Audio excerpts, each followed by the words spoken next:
On fait des fautes, mais on se soigne. Édition du dimanche avec un petit résumé des 6 épisodes de la semaine pour que ça rentre. Résumé du comprimé numéro 31. Comment accorder le mot tout lorsque celui-ci est employé comme adverbe. Tout est un renégat, puisqu'au contraire de tout adverbe qui se respecte, il peut varier et donc s'accorder en genre et en nombre. Dans 2 cas.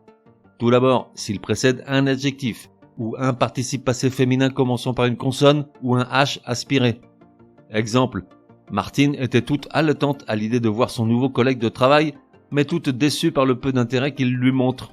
Toutes, dans les 2 cas, T-O-U-T-E, puisque suivi d'un adjectif féminin commençant par une consonne ou un H aspiré. Second cas, lorsqu'il est associé à un nom et qu'il signifie entièrement. Exemple, Patrick est toute nervosité à l'idée de voir sa nouvelle kiné. Dans tous les autres cas de figure, tout en tant qu'adverbe est invariable.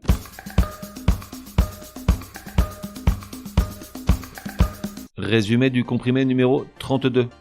Comment s'assurer que tes lecteurs ne vont pas comprendre juste le contraire de ce que tu souhaites leur transmettre, si ce n'est grâce à la virgule, la reine des signes de ponctuation, la seule à même de délivrer toutes les nuances dans un écrit.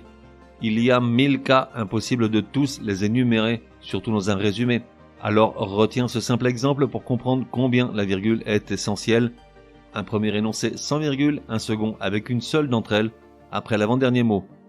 Il est l'heure de manger les enfants. Il est l'heure de manger les enfants.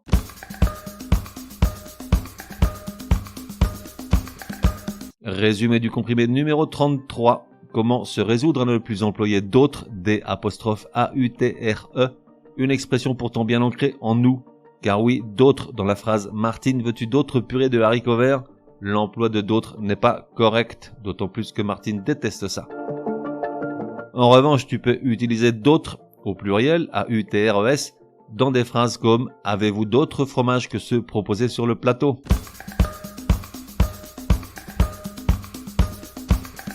Résumé du comprimé numéro 34.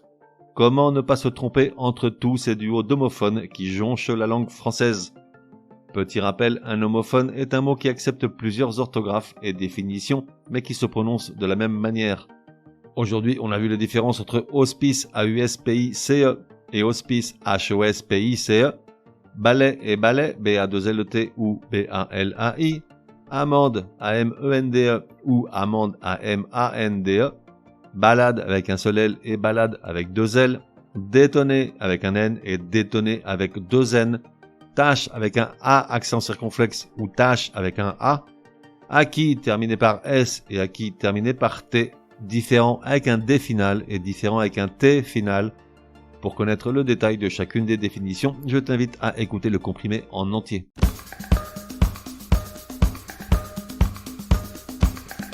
Résumé du comprimé numéro 35. Pour quelle raison substitue-t-on le N par un M devant un M, un B ou un P? Historiquement, devant les 3 consonnes labiales que sont le M, le B et le P, les sons nasaux IN, AN et ON formés d'une voyelle graphique A, E, I, O, U ou Y et d'un N qui confère le son nasal à l'association des deux. Voyez ce même N devenir un M pour des raisons phonétiques et de facilité de prononciation. Une règle à appliquer dans 99,99% des cas, les exceptions étant les mots bon et main qui conservent leur N lorsqu'ils entrent dans la formation d'un nom composé comme bonbon, bonbonnière, embonpoint ou mainmise, ou quelques mots qui se terminent par le son nasal on et qui perdent le N au profit d'un M sans que celle-ci soit suivie d'une labiale M, B ou P, simplement pour les différencier de leurs homophones comme nom, N-O-M ou encore compte, C-O-M-T-E.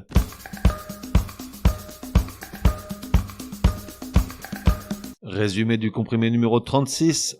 Comment parfaitement faire les lisions avec les conjonctions quoique, jusque, quelque, presque et lorsque. Les lisions consistent à supprimer la dernière voyelle d'un mot si celui-ci est suivi d'un autre mot commençant par une voyelle ou un H muet pour la remplacer par une apostrophe. L'automne, l'enfer, l'arôme ont fait les lisions sans s'en rendre compte. Pour les conjonctions, jusque célide dans tous les cas de figure, tout comme que, de leur côté, quoique, puisque et lorsque ne s'élident que devant des pronoms et des articles comme il, elle, on, aucun ou aucune et en. Enfin, l'élision avec quelque et presque jamais ne se fait, sauf dans quelqu'un, quelqu'une et presqu'il. On fait des fautes, mais on se soigne. Édition du dimanche te donne rendez-vous à partir de demain pour 6 nouveaux comprimés super fastoches. En attendant, café et à la messe.